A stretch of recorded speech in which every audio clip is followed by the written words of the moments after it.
حضرت علی رضی اللہ تعالیٰ عنہ کی خدمت میں ایک شخص آ کے پوچھنے لگا، یا علی، بیماریوں، پریشانیوں، عمر کے کم ہونے اور مصیبتوں کی بنیاد کیا ہے؟ بس جیسے ہی یہ پوچھا گیا تو حضرت علی رضی اللہ تعالیٰ عنہ نے فرمایا، اے بندہ خدا، یاد رکھنا، امراض کی بنیاد میں سب سے خطرناک وجہ رات کو دیر تک جاگنا ہے۔ جو انسان رات کو دیر تک جاگتا ہے تو وہ 3 خطرناک چیزوں کا شکار بن جاتا ہے۔ پہلا، اس کے وجود میں جسمانی بیماریاں بڑھتی جاتی ہیں اور زندگی سے سکون اور اس کی عمر کم ہونا شروع ہو جاتی ہے، اور دوسرا،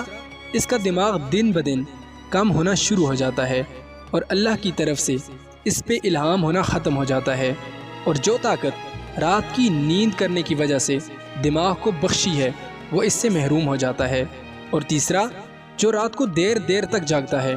اس کی نیند پوری نہیں ہوتی اور یوں اس کا مزاج چڑچڑا بن جاتا ہے، بات بات پر لوگوں سے لڑنے لگتا ہے، اور اس طرح رات کو دیر سے سونے والا اپنے ہاتھوں سے ہی اپنی دنیاوی زندگی کو بیماریوں اور پریشانیوں میں دھکیل دیتا ہے۔